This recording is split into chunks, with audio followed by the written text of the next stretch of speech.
Yeah, I had just turned 16 and I really didn't know what this was going to mean for our country. But what happened the next 4 years led me down the path that sees me before you today, doing everything I can to help elect Kamala Harris and Democrats up and down the ballot.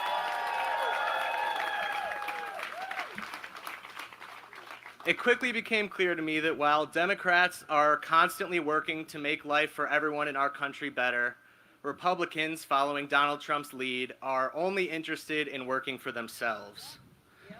So in 2020, I decided to get involved. I reached out to voters on the phones and did social distance canvassing for President Biden to help get him elected, and I fell in love with campaigning. And I am so grateful to the One Campaign for giving me the opportunity this year to make a difference in this election. And like all of my coworkers in Michigan, I've been giving my blood, sweat, and tears to this campaign since I got here.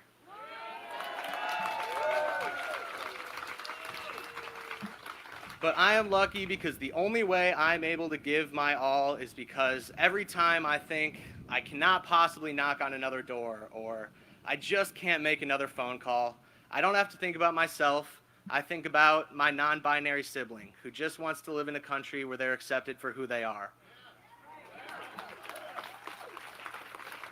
Thank you. Or I think about my 28-year-old cousin who is only alive today because he has medical insurance under Obamacare.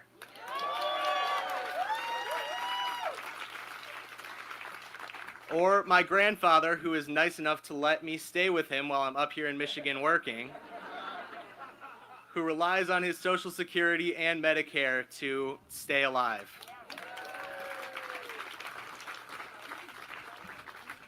So today, while you guys are all out there canvassing, or if you're in your homes making phone calls, think about your friends and family, think about your neighbors and coworkers, think about the millions of people in this country who are counting on us to win this election. Now, I have no doubt that we are going to get Kamala Harris to the White House. Yeah. But first, we have to do the work. So I know my coworkers have been making sure everyone is ready to go out and knock doors today.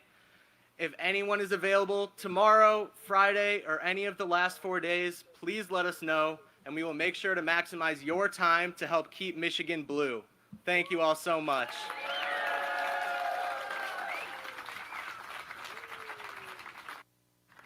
Ladies and gentlemen, please welcome to the stage State Representative Joey Andrews.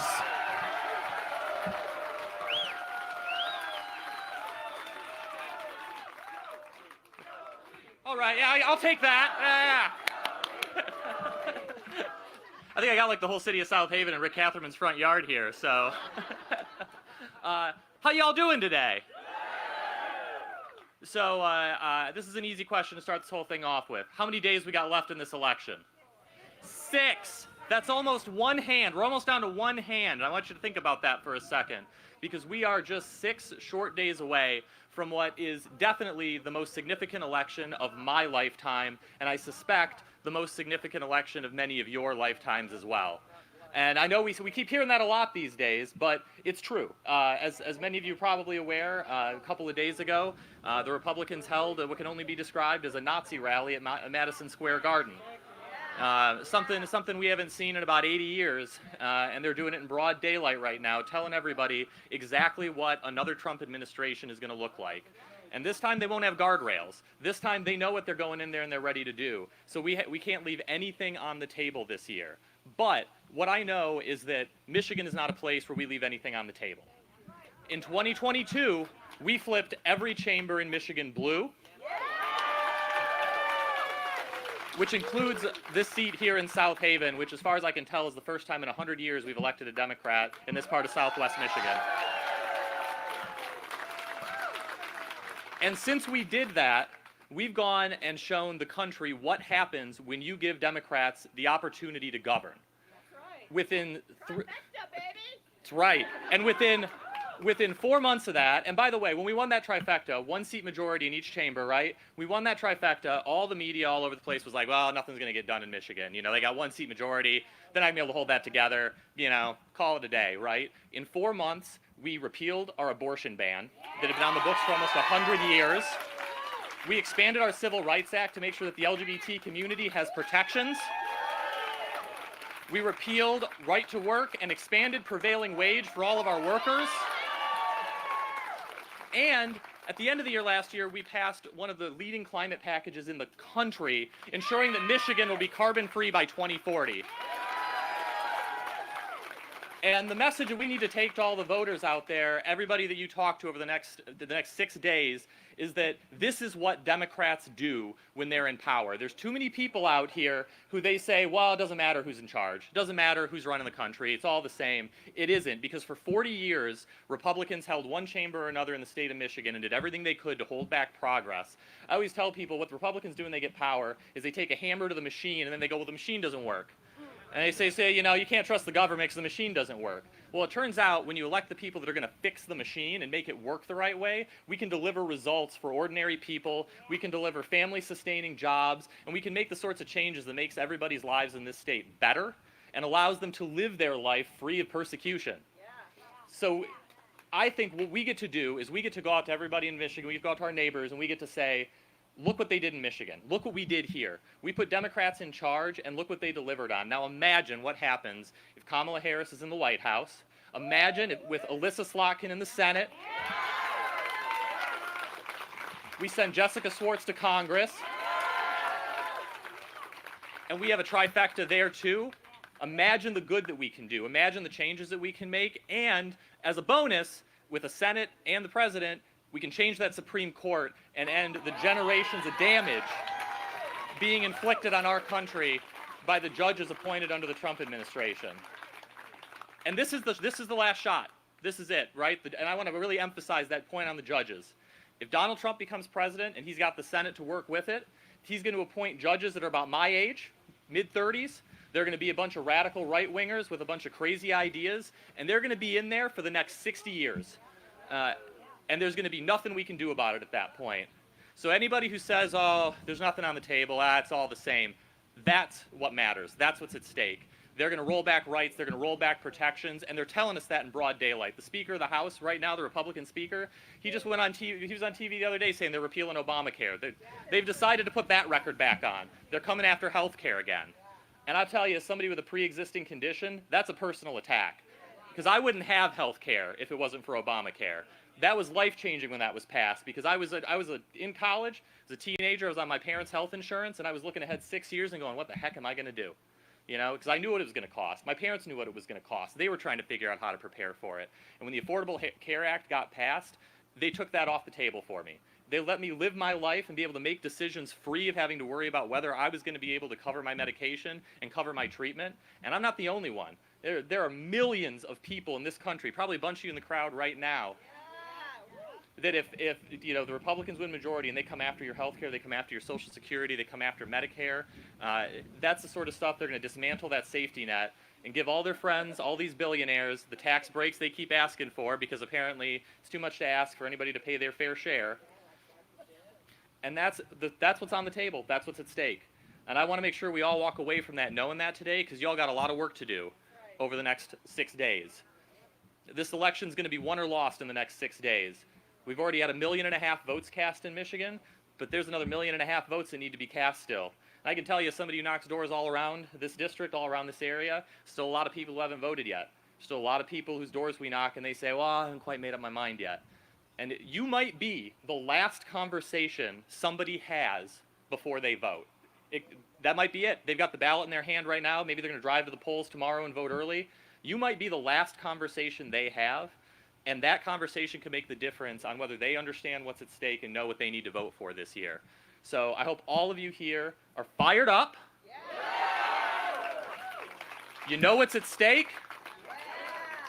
And y'all are going to go out and talk to people, right? We're going to go out and talk to people. We're going to break through the cable news bubble. We're going to break through Fox News and all the social media garbage. And we're going to let people know that Kamala Harris and the Democrats are fighting for them, fighting for working families, and that we're going to make a difference in this country just like we made a difference here in Michigan. Super excited to be here today. I hear the president's on his way, former president's on his way, so hang out. Just should be a couple more minutes, and then, you know, the big show, right? Thank you all.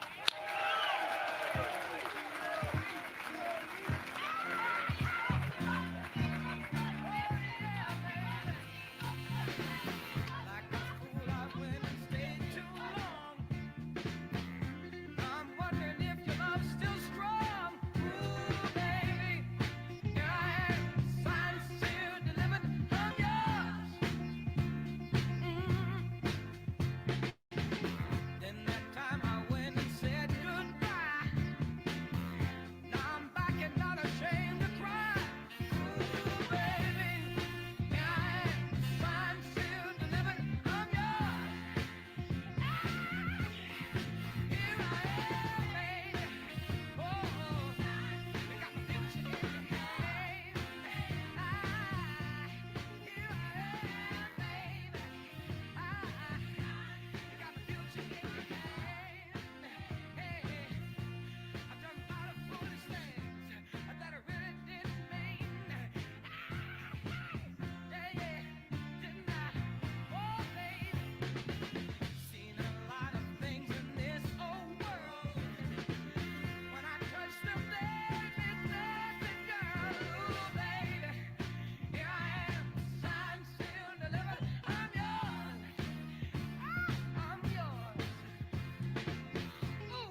fast, real fast. There's a new me coming out. President Clinton is done, okay? We are not all going to just like leave. Everybody who is canvassing is going to go stand in line over by these doors. So look for myself and my friend Allison, who is a tall brunette. Here, Allison, raise your hand. Yes. Awesome. The pride of Minnesota right there. Okay, so when we're done with this awesome event, come find us over here. We're gonna assign you cards with that app that we had you put on your phone, right? Okay, so don't just all flee and scatter. We got some work to do.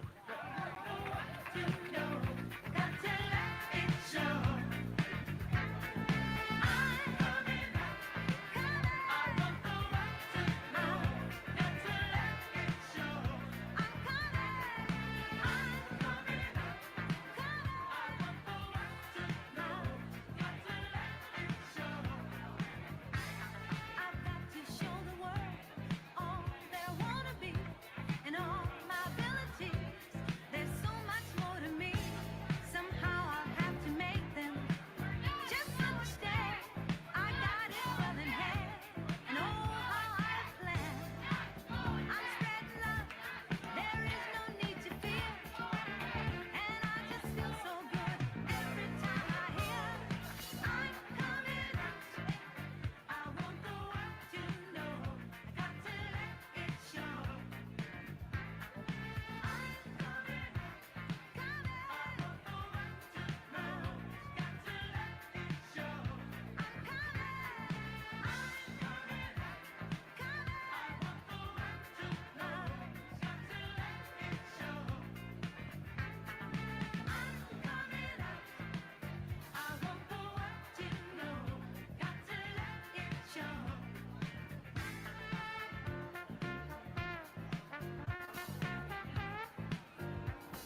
Ladies and gentlemen, please welcome Van Buren County Democratic Party Chairman Rick Catherman.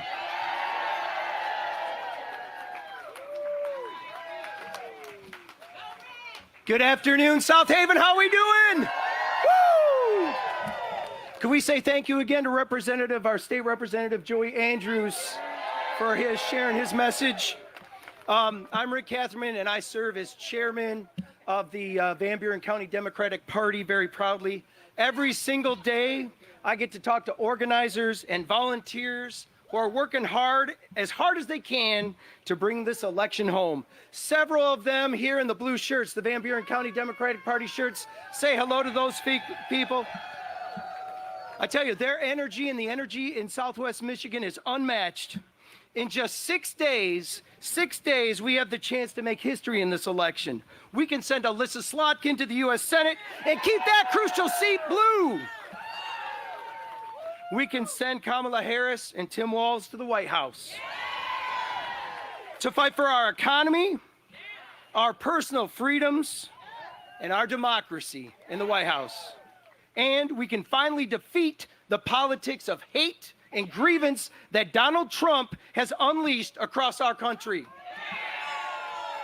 And we're going to do that with people like you. We are going to win this election by pounding the pavement, talking to our neighbors, and not taking a single vote for granted.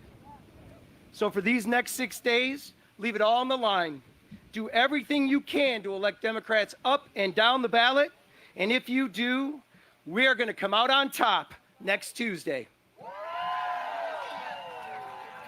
Oh, it's not ready yet? Can I stretch? So the president, I was just told the president is just about ready to depart the bus, but I had a few minutes. I want to take a moment to thank a couple of people, if I could. I want to thank my wife, Susie, back here. My neighbor, Chris, who's this house here, for offering and being so generous with offering her home and the space that we have today. Again, I want to thank all of the Van Buren County Democratic Party members that are here wearing the blue shirts. You can come visit. We have 3 offices right now in Van Buren County, Democratic offices. You can come here, the one in South Haven. Thank you to Amy O'Sullivan, who's here, for donating the space here in South Haven on Broadway Street. You can see us in Hartford. You can't miss us in Hartford. Rob Lawson, our connection with the One campaign back here waving to you. Rob will meet you there. Kathy Murphy is leading the way in the Pawpaw office, which we just recently opened. And both of our managers of the South Haven office are here today. We have Barbara Rose. Barbara, where are you? Right down here to say hello. And Benita Davido. Benita, right down here. I know that a lot of you are here because of the work that they've done to recruit you and to get you out here. We're going to take a second. I'm also going to, because Representative Andrews recognized a couple of our folks as well. I'm going to take a moment to recognize our current county commissioner here in District 1 for Van Buren County, the only current Democrat on the Van Buren County Commission. She is running for re-election. South Haven resident, where is she? Gail Patterson Gladney down here.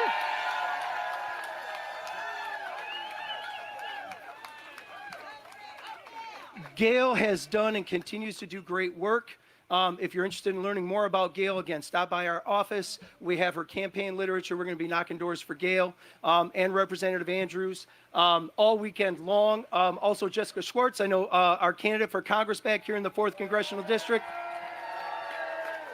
We need to get out there and defeat Bill Huizenga. We need to defeat Bill Huizenga. Bill Huizenga has hitched himself to Donald Trump like no other member of Congress. And I'm going to mention this. Hopefully you all saw that a very respected former member of Congress here in Southwest Michigan who used to represent many of us, Fred Upton, came out and endorsed Kamala Harris and said that he would be voting for Kamala Harris and Tim Walz.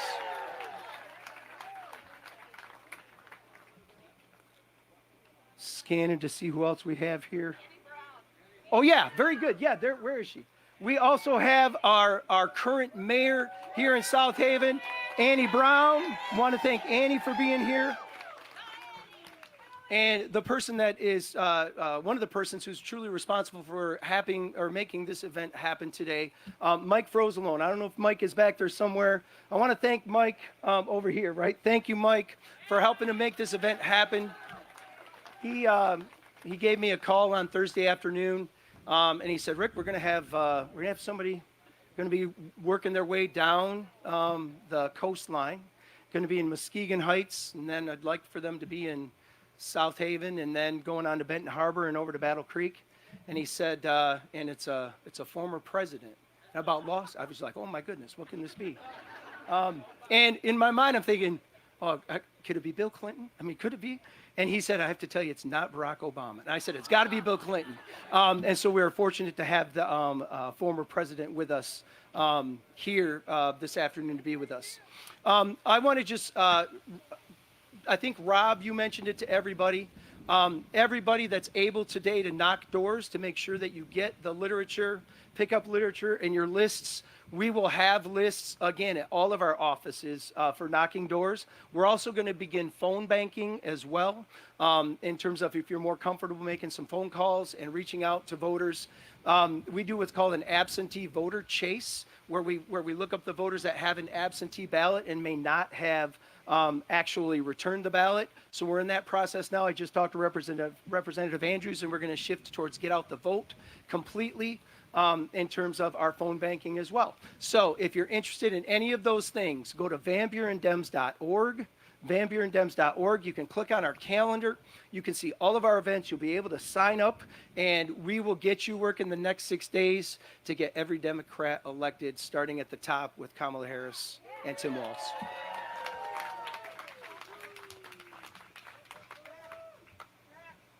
Benita. Yeah. Okay. All right, good. I'm going to be back in just a few minutes. I've given my cue here. Back in a few minutes when the former president's ready to come out and greet us all. So thank you.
Ladies and gentlemen, here to tell you more about all of what we've talked about already today is our special guest of honor.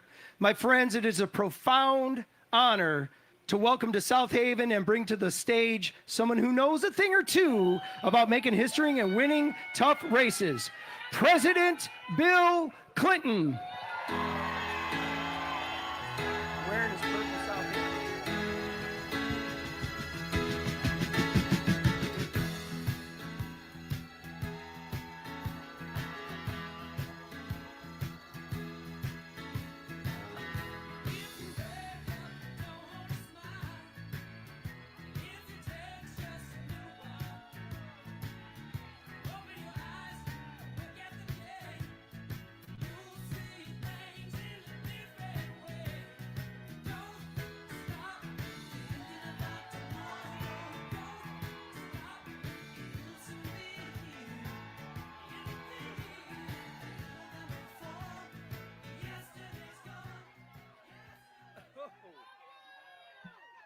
Hello.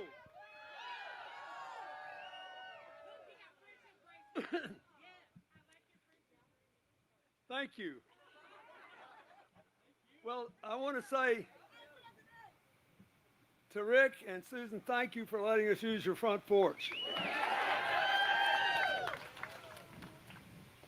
I'm very glad to be here. I want to thank State Representative Joey Andrews for being here, and all of you, including our field organizer, Adam Gardenia. They don't get enough credit for toting the load.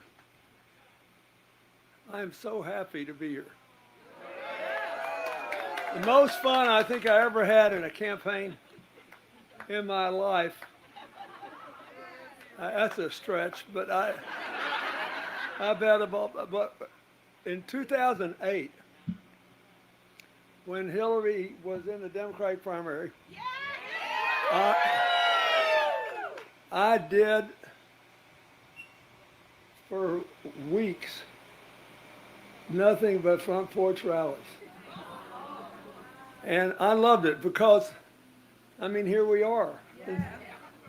They're real, you're talking to your neighbors, everything's on the level. And, you know, we're involved in a campaign against I don't know about evil. I do know it's not on the level. And so I just want to take a few minutes to say some things that all of you probably know, but that I hope you can say to other people between now and Election Day. I know I have a unique slant on this election. First, I'm familiar with the job we're running for.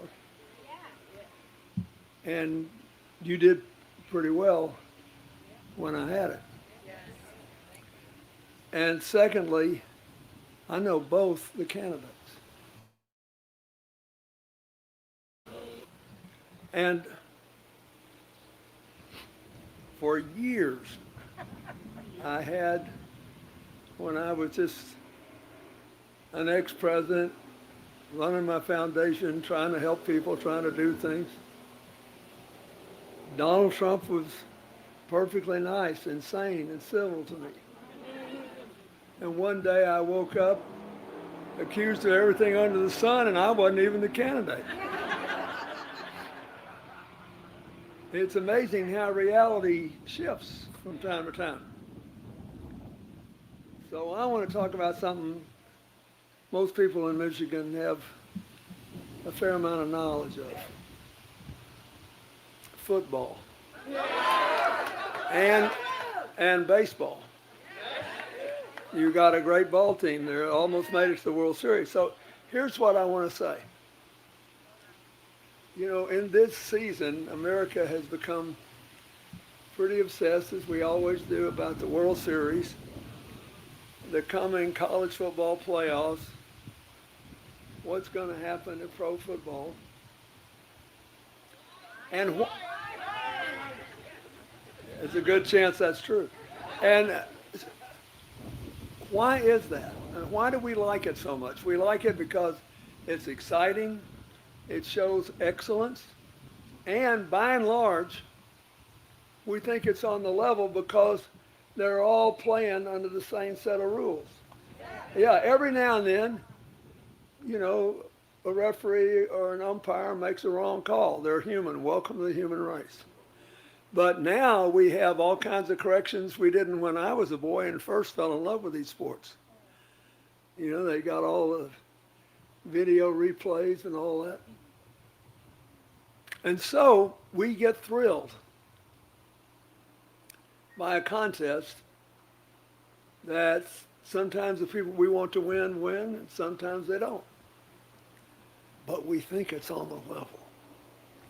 And they all live under the same set of rules. And our politics is not like that. Is it? It should be.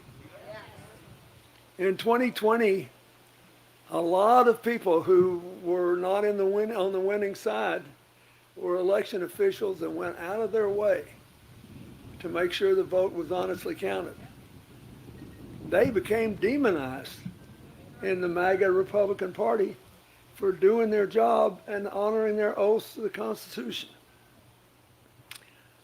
I was with a former congressman, Republican congressman from Illinois yesterday, who's now traveling, campaigning for Kamala Harris. Yeah. Because he said abandoning the Constitution was a step too far. You got Dick Cheney, I never thought we'd have anything to sound like that, endorse Kamala Harris. Why? He saw firsthand what happened to his own daughter when she favored following the law and the Constitution. It's fascinating. And it really matters about what kind of president you're going to be. So if I didn't know Kamala Harris, I would be for the following reasons. But first is foremost, I think she believes in the Constitution.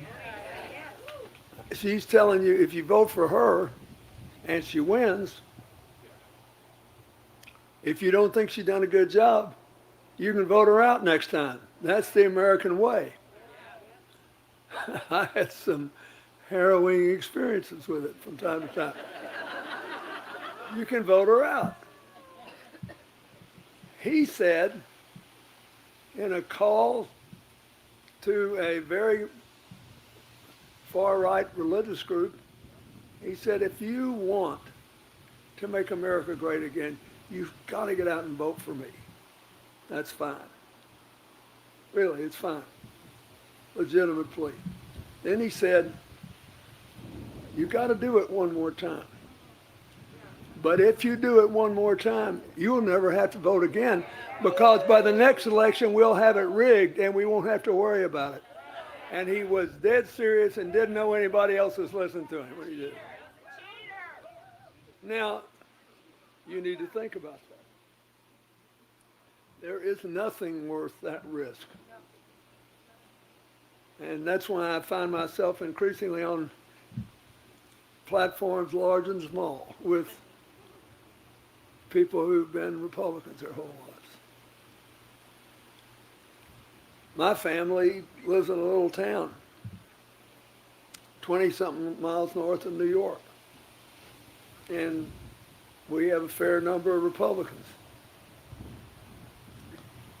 And I get along with them. We don't shout at each other. There's only one that loves to call everybody else names. He does. He hadn't got him out of it yet. I'm working on it. But my point is, we've always had our differences. We're always going to have our differences. And nobody's perfect. But this is dangerous. Anybody that tells people You just got to get me there one more time, and then you'll never have to worry again. That's not America. And, you know, look at all these people he likes. President of North Korea, President of Russia. All these people don't want to stay for life. I'm telling you, if you want to stay for life, you stop thinking about your constituents and you only think about yourself. So, that's reason number one. I'm for Harris. Reason number two is her economic plan's a lot better. And look, a lot better. People can say whatever they want about Joe Biden and the cost of living, and I'll explain that, my view of that in a minute. When he leaves office, we'll have had the best 4 years in American history for new jobs in a 4-year period. And again, and Trump did this to Obama. Do you remember this? In 2016, when he ran, oh, the economy was terrible. Oh, it was awful. We were creating 8 million jobs a year for 2 years in a row. But people didn't feel it yet. Then Trump gets elected, and you would have thought we had the finest economy on earth. And he did it all in 36 hours. I mean, basically, it went from really awful to, oh. That's what he's going to do, try to do again. So he glided for 2 years on what, basically the downturn of Obama, when it began to slow down a little bit. And he reflected then, and we are dealing now with something I wish you would talk to all your neighbors about between now and the election.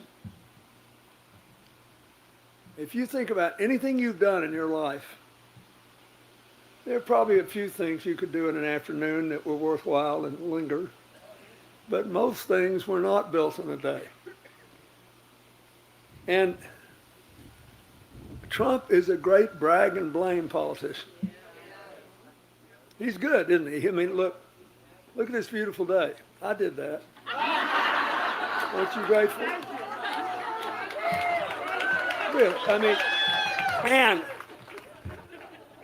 I know it rained yesterday, but if I'd been president, it never would have happened. Well, he's great at it, right? So that's what he did when he won in 2016. The economy is terrible, it's awful, and 2 days later, man, I made it great.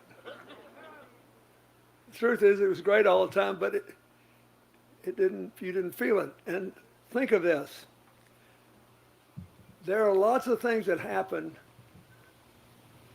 in a country in the course of a lifetime where things change, and it takes 2 or 3 years before in our big complicated country we can get a majority support for admitting it changed. When I was elected in 92, I said, we got to get rid of this big deficit. It's driving our interest rates too high. It's stagnating middle class economies. It's driving working poor people's incomes down. We got to get rid of it. Then, and I told the voters, I said, we're going to raise taxes a little bit, we're going to cut spending a little, and it's going to feel like we're going to the dentist without painkillers. And you won't like it, but you will like it when we get there. So it took 3 full years before a majority of the people would acknowledge that they felt it coming down. And I understood that. But you have no idea. I saw there we lost 15 or 16 unbelievably good members of Congress because people didn't feel it yet in 1994. And I'd wake up in a cold sweat for literally 10 or 15 years after that, thinking of them. They were my friends, they were my allies, and a lot of them knew that they lived in closely divided districts, and they walked the plank. Country first. One of them, Marjorie Mezvinsky, was the mother of my now son-in-law. And so I've tried to pay her back over the years in some way or another. But my point is, all of us have this. We've had something that, you know, this has been changing for 2 or 3 years, but I didn't see it. I didn't feel it. So Trump is banking on being lucky twice. Well, he's telling us how terrible it is. And it is. The cost of living's gone up too much. But fuel prices are going down because of the Harris policy, which is basically what Biden's done, is all of the above. Produce the energy, clean the environment, and create no jobs. So that's going down. What else are people upset about? Food prices. As a former Attorney General of California, she was an officer in one of 37 states, 37, that make price gouging in the grocery business illegal. And now, it's hard to imagine sometimes if you live in a smaller town and you don't have a big grocery store, you have an independently owned one. But the truth is, most Americans buy their food in one of 5 big chains, where 1% difference in profit margin makes a huge difference because you've got tens of millions of customers. And we know what happened during COVID. The demands for food stayed up here and the supply was interrupted, so the price went up.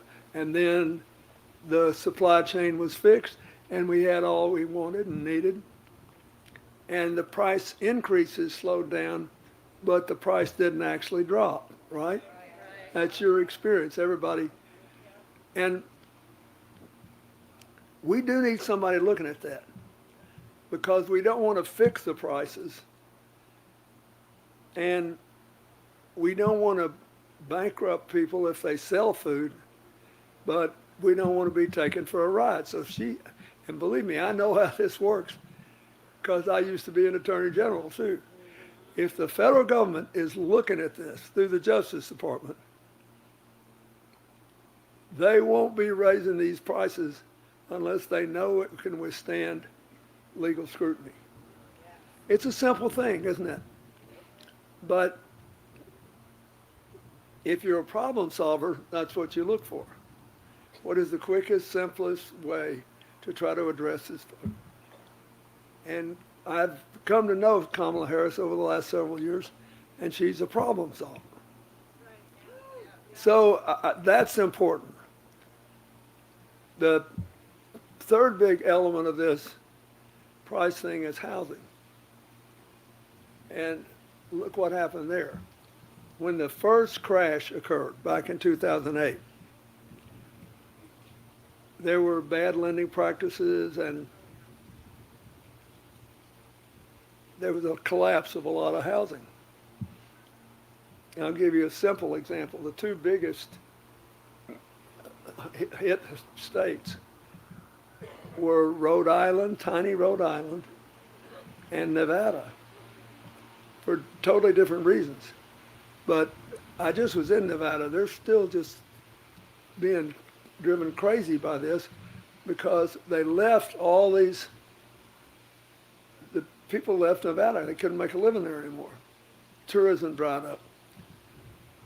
So the value of these big apartment houses as places to rent or places to buy collapsed. So these big banks came in and they bought them all up. And then when things got active again, they drove up the price. And it's horrible.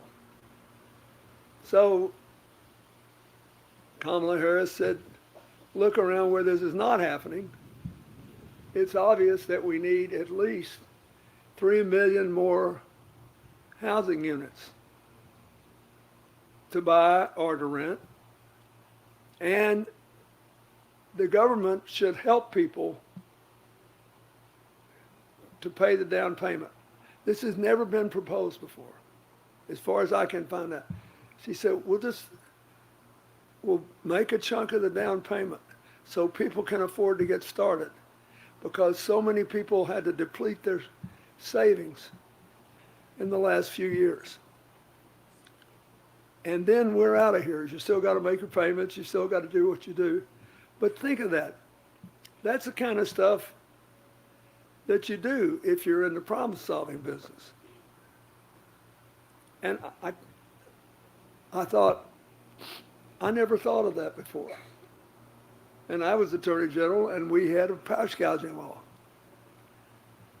And that is the job of a president, to solve problems. Now, if you agree with that, you got to be for Kamala Harris over Donald Trump. Because old Trump, he thinks the job of a president is to divide and blame. He thinks that we're in the divisive tribalism business. You want to be on my side, you got to hate the other guys. You want to be on my side, you got to favor one set of rules for us, another set for everybody else. Want to be on my side? Every time I ask you, you believe me or your lying eyes? You got to say, you, master. How many bad jokes are there about that?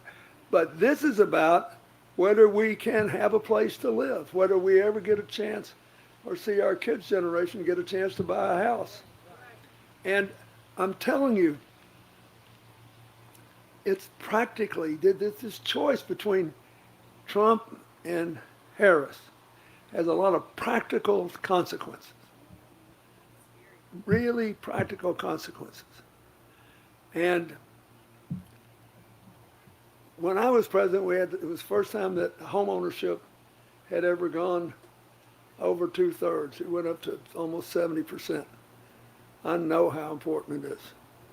But I got a guy to divide the system, Henry Cisneros, who had been mayor of San Antonio and had done it. He knew what he was doing. Trump got all these people to write that Project 2025. Who knew what they were doing too. But what they were doing was trying to divide us permanently.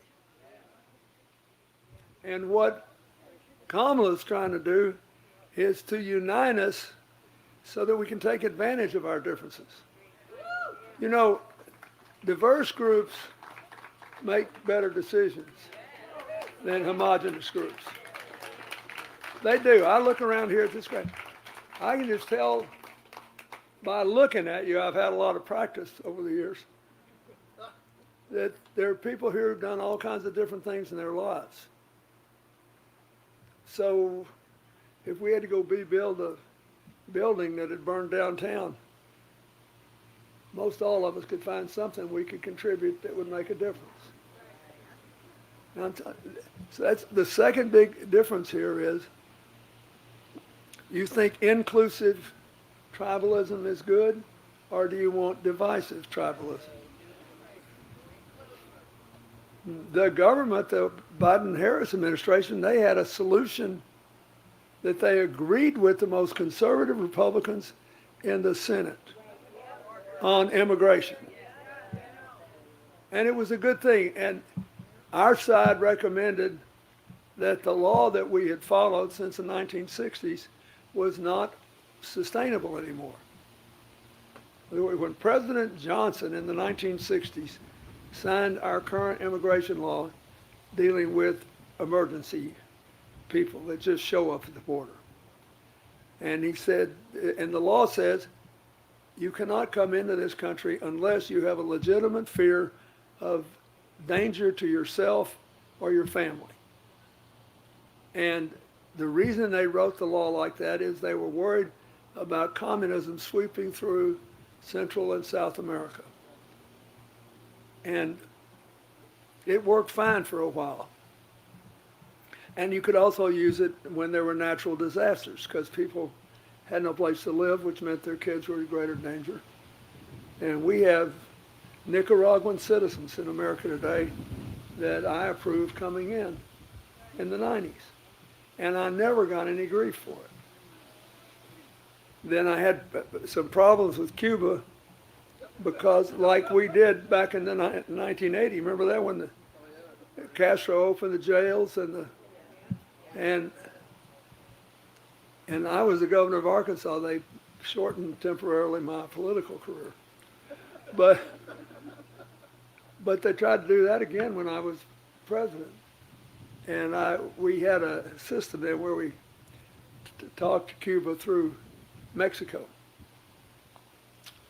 And so I knew the president of Mexico and I were pretty good friends. I said, call your buddies down in Havana and say that they already got one election on me. We're not going to have two. And it's not because of me. It's because this is wrong.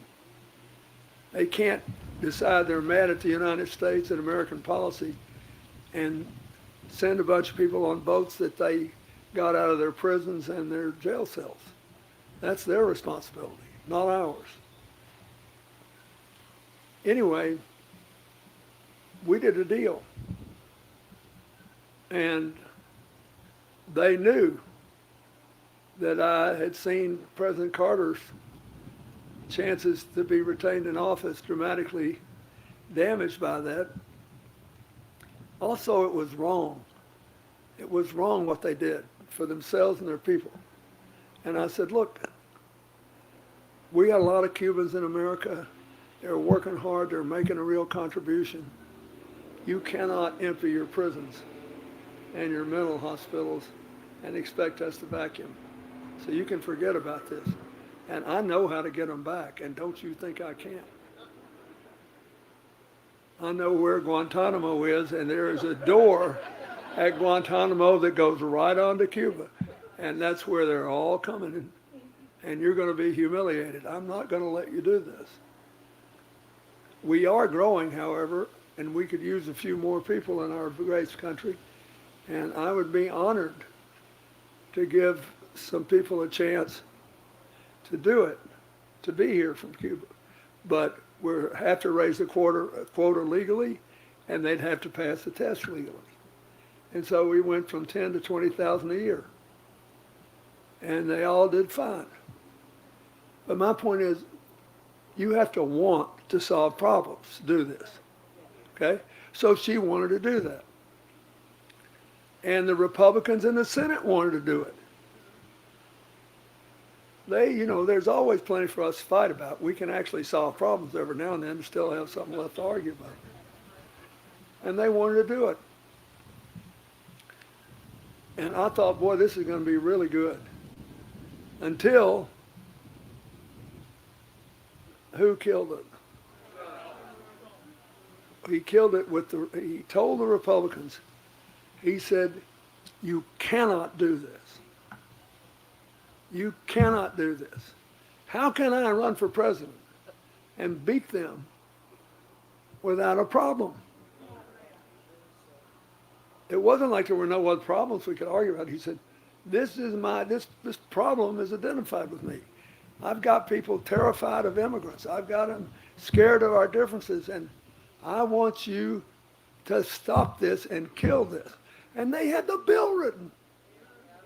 And they walked away from it because they were scared. Now, if you believe in governing by division and never solving problems, Trump's your guy. But if you think you hire people to do their best to solve problems or make them better and give us something else to worry about tomorrow, you got to vote for Kamala Harris because she is really good on this. So I could tell you the same thing about health care. Remember, when I watched the vice presidential debate between Tim Walz and J.D. Vance,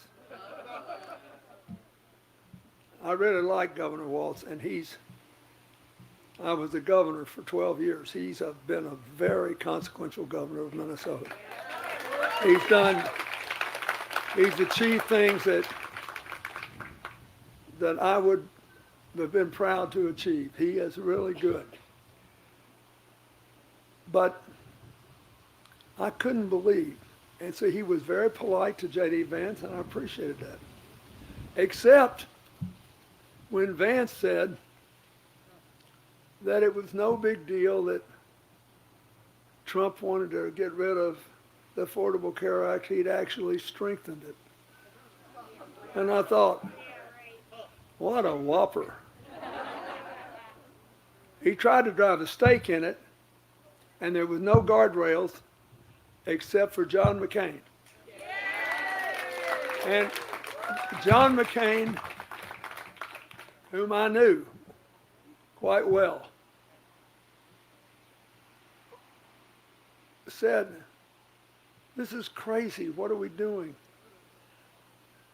And he tried to take health care from all the people and to strip all the protections for people with pre-existing conditions. And remember what happened? This was less than a decade ago, 2018. The Republicans lost the midterm elections by 8.5 points, the biggest loss in a century. The biggest loss in a century, because they did that. And now they're trying to do it again. You got to give them, they're, persistent. But Trump can't stand you to believe that anything good was done by anybody else, ever. And the truth is, when you're a president, you don't do anything by yourself much, except a few foreign policy things and an occasional executive order. You got to have the Congress. So you can't let this happen. We also, thanks to the current administration, have for seniors on Medicare a $35 a month cap on insulin and a $2,000 a year cap on out-of-pocket medical expenses. So here's a good comparison. Her position is we should have those benefits for people who aren't on Medicare because they're younger if they're in the same income group and they need it. There are a lot of people who need that. That's her position. His position is, I'm going to get rid of all that. But then he has some ridiculous thing like, I'm not going to put taxes on Social Security. Well, by and large, most Social Security is not taxed. It sounds like a big deal until you look at how many people will be affected. So there's the things that I wanted to say about the economy. The only substantive change that will affect food is the price gouging law. The problems with housing will be affected if you build a few million more units and make them available by helping young people, particularly who don't have much upfront money, with the down payment. And the problem on energy is solving itself. And we've got more people working now on all of the belt process. We've got people in solar, wind, geothermal, and people working in natural gas in a way that will stop the leakage of the pipes, which is what you've got to worry about. And I was the governor of a state which was fracking before anybody used the word. They didn't know. It was a big part.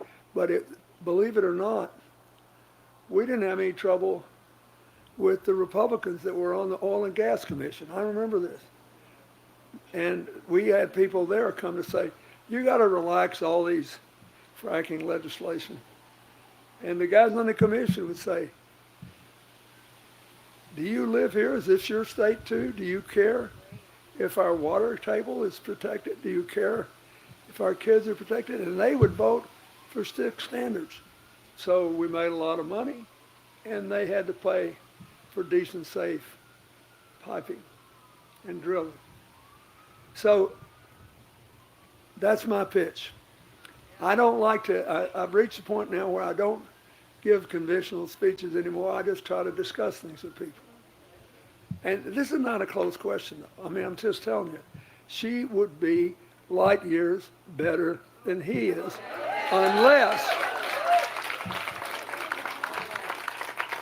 unless you really do think that the only thing that's important is demonizing the other side. And if you think our divisions are far more important than our common humanity, and you want to do whatever it takes to keep us torn up and upset, he's your guy. Turn the page. But turning the page is a big part of going forward. And I may be wrong, but I think people are sick and tired of politicians acting like kids on a grade school playground. And I think that. I told somebody the other day, if we raised our kids the way Trump's tried to raise his politicians, they'd all have to go to reform school for a while before they could go to college. I mean, we're laughing, but you know I'm telling the truth. You know that's true. And so, I'll say again, I know them both. At various times in life, I've been friends with both of them. But they've both shown their colors. She's a problem solving. He's a problem maker. She wants diverse groups around her and has proved that she believes that people with different skills make better decisions working together. He wants people who say yes every time to whatever it is and whatever the evidence is. And I'm telling you, I have been there. That's a recipe for disaster. This is not close. You will be so proud. You'll be able to tell your kids and your grandkids. I tell everybody, the only thing I'm campaigning for anymore is my grandchildren's future. And I believe so strongly that she will be a fine president. I believe he will be a fine vice president. He reminds me of home. He reminds me of the coaches and teachers I had when I was a boy growing up and going to public school, who never quite had enough money to buy good clothes or do things, but boy, they were smart as whips. They knew what they were saying. And it ought to make you feel better about her that she picked him. So, please, we got a few days. We can't get there without Michigan. America needs Michigan. And I think it's going to be okay, but we all got to get caught trying. Everybody. Yep. Knock some more. And don't do it the way he does. Not with a clenched fist, but with an open hand. There's almost, first of all, a lot of these people think they have to be foreign are really good people, aren't they? They get all their information from one place. And So you're not going to get anywhere with them telling them how stupid and wrong. You know, that's. I had a teacher once. This is I will leave with this because I want you to think about it. I had a teacher who used to be a coach, like Walz. And he had to teach a few years more to get in his full retirement. And the teachers in Arkansas had the second lowest pay in the country. And he had to survive in his old age with his pension. His wife was my American history teacher, and his sister-in-law was my geometry and algebra teacher. And he taught 8th grade science. That was, for me, 65 years ago. Here is what he said in our last class. So help me, I remember it verbatim. He said, kids, you know, and to be charitable, this guy was not a handsome man by conventional standards, right? He kept gaining weight as he got older, and he couldn't afford new clothes, so he was bursting out of his sheet clothes. He had Coke bottle glasses because there were no contacts back then. He had a big beak nose, and he had the Coke bottle glasses, and he smoked cheap cigars out of a plastic holder.